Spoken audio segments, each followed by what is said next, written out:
ಎಲ್ಲರಿಗೂ ನಮಸ್ಕಾರ. ಭಗವದ್ಗೀತೆಯ 18 ಅಧ್ಯಾಯಗಳ ಸಂಪೂರ್ಣ ವಿವರಣೆ ಸರಳವಾಗಿ ತಿಳಿದುಕೊಳ್ಳೋಣ. ಭಗವದ್ಗೀತೆ ಅಂತಂದರೆ ಸಂಪೂರ್ಣ ಜೀವನದ ಸಾರಾಂಶ. ನಮಗೆ ಸಮಯ ಇದ್ದಾಗ ಅದನ್ನು ಭಕ್ತಿಯಿಂದ ಕೇಳಿರ್ತೀವಿ, ಆದರೆ ಅದು ಮರ್ತು ಹೋಗಬಾರ್ದು ಅಂತಂದರೆ ಹೈಲೈಟ್ಸ್ನ ನಾವು ತಿಳ್ಕೊಂತು ಅಂತಂದರೆ ಅದರದ್ದು ನೆನಪು ಮಾಡ್ಕೊಳ್ತಾ ಇರ್ಬೋದು. ಜೀವನದಲ್ಲಿ ಯಾರಿಗೇ ಆಗಲಿ ಸಂತೋಷ ದುಃಖ ಪ್ರತಿಯೊಂದು ಇದ್ದೇ ಇರುತ್ತೆ. ಅಂತಹ ಸಮಯದಲ್ಲಿ ಇದು ತುಂಬ ಉಪಯೋಗಕ್ಕೆ ಬರುತ್ತೆ. ಅಧ್ಯಾಯ 1, ತಪ್ಪಾಗಿ ಯೋಚಿಸುವುದೇ ಜೀವನದ ಸಮಸ್ಯೆ. ಅರ್ಜುನನ ದುಃಖ ಇಲ್ಲಿ ಮುಖ್ಯ ವಿಷಯ. ಅರ್ಜುನನ ಬಗ್ಗೆ ಹೇಳೋದಾದ್ರೂ ಇಲ್ಲಿ ಪ್ರತಿಯೊಬ್ಬರಿಗೂ ಅನ್ವಯ ಆಗುತ್ತೆ. ಯುದ್ಧಕ್ಕಾಗಿ ಬಂಧುಗಳನ್ನೇ ಕೊಲ್ಲಬೇಕಾದ ದುಗುಡ ಹಾಗೂ ಖಿನ್ನತೆ. ಧರ್ಮ ಹಾಳುಗೆಡವಿದ್ದನ್ನು ನೋಡುವುದಕ್ಕಿಂತ ಅವರೆಲ್ಲ ತನ್ನ ಬಂಧುಗಳೇ, ಅವರನ್ನು ಹೇಗೆ ಕೊಲ್ಲುವುದು ಎಂದು ಅರ್ಜುನ ಯೋಚಿಸುತ್ತಿರುತ್ತಾನೆ. ಆದರೆ ಈ ಯೋಚನೆ ತಪ್ಪು. ಧರ್ಮವು ಈ ಭವಬಂಧನಗಳಿಗಿಂತ ಹೆಚ್ಚು. ತಪ್ಪಾಗಿ ಯೋಚಿಸುವುದರಿಂದ ತಪ್ಪಾದ ತೀರ್ಪು ಹೊರಬರುತ್ತದೆ ಎಂಬುದನ್ನು ಶ್ರೀಕೃಷ್ಣ ವಿವರಿಸುತ್ತಾರೆ. ಆದರೆ ಅರ್ಜುನನಿಗೆ ಸಮಾಧಾನವಾಗುವುದಿಲ್ಲ. ಆತ ಗೊಂದಲ ಹಾಗೂ ದುಃಖದಿಂದ ಕುಳಿತುಕೊಳ್ಳುತ್ತಾನೆ. ಅಧ್ಯಾಯ 2, ಸರಿಯಾದ ಜ್ಞಾನವೇ ಎಲ್ಲ ಸಮಸ್ಯೆಗಳಿಗೆ ಅಂತಿಮ ಪರಿಹಾರ. ಕೃಷ್ಣನು ಅರ್ಜುನನಿಗೆ ಅವನೆಲ್ಲ ದುಃಖ ದುಮ್ಮಾನ ಸಮಸ್ಯೆಗಳಿಗೆ ಅಜ್ಞಾನವೇ ಕಾರಣ ಎಂಬುದನ್ನು ತಿಳಿಸುತ್ತಾರೆ. ಭೀಷ್ಮನಿಂದ ಹಿಡಿದು ಯಾರೊಬ್ಬರ ಆತ್ಮಗಳನ್ನು ನಾಶಪಡಿಸಲಾಗುವುದಿಲ್ಲ, ಹಾಗಾಗಿ ಅವರೆಲ್ಲ ಶಾಶ್ವತವಾಗಿರುತ್ತಾರೆ. ಯುದ್ಧವನ್ನು ದೂರ ಇಡುವುದರಿಂದ ನಿನ್ನ ಧರ್ಮವನ್ನೇ ದೂರವಿಟ್ಟಂತಾಗುತ್ತದೆ. ಅದು ಪಾಪ ಕಾರ್ಯ. ಹೋರಾಡದಿದ್ದರೆ ಅವನೊಬ್ಬ ಹೇಡಿ ಎನಿಸಿಕೊಳ್ಳುತ್ತಾನೆ ಎಂದು ಎಚ್ಚರಿಸುತ್ತಾರೆ ಕೃಷ್ಣ. ಅಧ್ಯಾಯ 3, ಅಭಿವೃದ್ಧಿ ಹಾಗೂ ಬೆಳವಣಿಗೆಗೆ ನಿಸ್ವಾರ್ಥ ಒಂದೇ ದಾರಿ.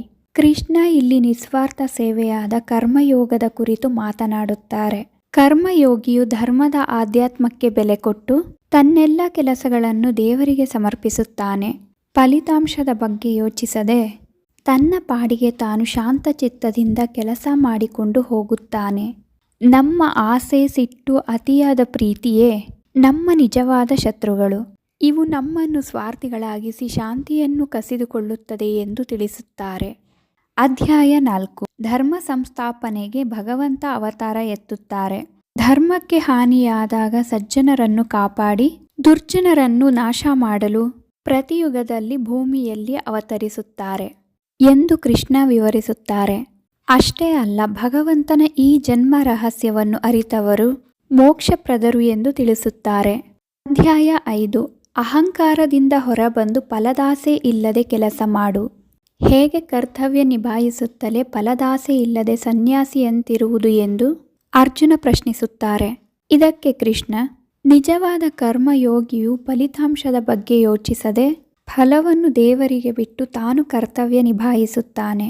ಈ ಮನಸ್ಥಿತಿಯಿಂದಾಗಿ ಆತ ಸ್ವಯಂ ನಿಯಂತ್ರಣ ಸಾಧಿಸಿ ಅಹಂಕಾರದಿಂದ ಹೊರಬರಬಲ್ಲ ಎಂದು ಹೇಳುತ್ತಾರೆ. ಅಧ್ಯಾಯ 6, ಧ್ಯಾನ ಸಾಧಕನಿಗೆ ಕರ್ಮ ಸಾಧನೆ ಸಾಧ್ಯ. ಧ್ಯಾನದ ಬಗ್ಗೆ ಕುರಿತು ಇಲ್ಲಿ ಕೃಷ್ಣ ಹೇಳುತ್ತಾರೆ. ಧ್ಯಾನವನ್ನು ಅಭ್ಯಾಸ ಮಾಡುವವನು ಏಕಾಂಗಿಯಾಗಿ ದೇಹವನ್ನು ಮನಸ್ಸನ್ನೂ ಬಿಗಿಹಿಡಿದು ಮನಸ್ಸಿನಲ್ಲಿ ಪರಮಾತ್ಮನನ್ನು ಕೂಡಿಕೊಂಡಿರಬೇಕು. ಪ್ರಯತ್ನದಿಂದಲೇ ಇಂದ್ರಿಯಗಳನ್ನೂ ಮನಸ್ಸನ್ನೂ ಗೆಲ್ಲಬೇಕು ಎನ್ನುತ್ತಾರೆ. ಅಧ್ಯಾಯ 7, ನೀನಾರು ಎಂದು ತಿಳಿದುಕೋ. ಧ್ಯಾನ ಮಾಡುತ್ತಿರುವುದರಿಂದ ನಿನಗೆ ನೀನು ಯಾರೆಂಬುದು ಅರಿವಾಗಬೇಕು. ಜ್ಞಾನಿಯು ನನ್ನಲ್ಲಿ ಲೀನವಾಗುತ್ತಾನೆ ಎಂಬ ತತ್ವವನ್ನು ಬೋಧಿಸುತ್ತಾರೆ. ಅಧ್ಯಾಯ 8, ಪ್ರಯತ್ನ ಬಿಡಬೇಡ. ದೇವರ ಧ್ಯಾನದಲ್ಲಿ ಪ್ರಾಮಾಣಿಕವಾಗಿ ತೊಡಗಿರುವವನಿಗೆ ದೇವರು ಸಿಕ್ಕೇ ಸಿಗುತ್ತಾರೆ. ಪ್ರಯತ್ನ ಬಿಡಕೂಡದು ಎಂದು ಹೇಳುತ್ತಾರೆ. ಅಧ್ಯಾಯ 9, ದೇವರ ಧ್ಯಾನದಿಂದ ನನ್ನನ್ನು ಸೇರಬಹುದು. ಈ ಜಗತ್ತೆಲ್ಲ ಕಣ್ಣಿಗೆ ಕಾಣದ ನನ್ನಿಂದ ತುಂಬಿರುವುದು. ಈ ಎಲ್ಲ ವಸ್ತುಗಳು ನನ್ನಲ್ಲಿ ಇರುವವು, ಆದರೆ ನಾನು ಅವುಗಳಲ್ಲಿ ಇಲ್ಲ. ಯಾವ ಜನರು ತಮ್ಮ ಆತ್ಮವೆಂದು ನನ್ನನ್ನು ಧ್ಯಾನ ಮಾಡುತ್ತಾರೋ ನಾನು ಅವರ ಯೋಗಕ್ಷೇಮದ ಹೊರೆ ಹೊರುತ್ತೇನೆ ಎನ್ನುತ್ತಾರೆ. 9 ಅಧ್ಯಾಯಗಳನ್ನು ಇವತ್ತು ವಿವರಿಸುತ್ತಾ ನಾಳೆ 9 ಅಧ್ಯಾಯಗಳನ್ನು ನೋಡೋಣ ಅಂತ ಈ ವಿಡಿಯೋನ ನಾನು ಇಲ್ಲಿಗೆ ಎಂಡ್ ಮಾಡ್ತಿದ್ದೀನಿ. ಈ ವಿಡಿಯೋ ನಿಮಗೆ ಇಷ್ಟ ಆಗಿದ್ದಲ್ಲಿ ದಯವಿಟ್ಟು ನಮ್ಮ ಚಾನಲ್ಗೆ ಸಬ್ಸ್ಕ್ರೈಬ್ ಆಗಿ, ಲೈಕ್ ಮಾಡಿ, ಶೇರ್ ಮಾಡಿ, ಹಾಗೆ ಕಮೆಂಟ್ ಮಾಡಿ. ಕೃಷ್ಣಂ ವಂದೇ ಜಗದ್ಗುರುಂ. ಓಂ ನಮೋ ಭಗವತೆ ವಾಸುದೇವಾಯ ನಮಃ. ಶ್ರೀ ಲಕ್ಷ್ಮೀನಾರಾಯಣ ಪ್ರೀತ್ಯರ್ಥಂ ಶ್ರೀಕೃಷ್ಣಾರ್ಪಣಮಸ್ತು.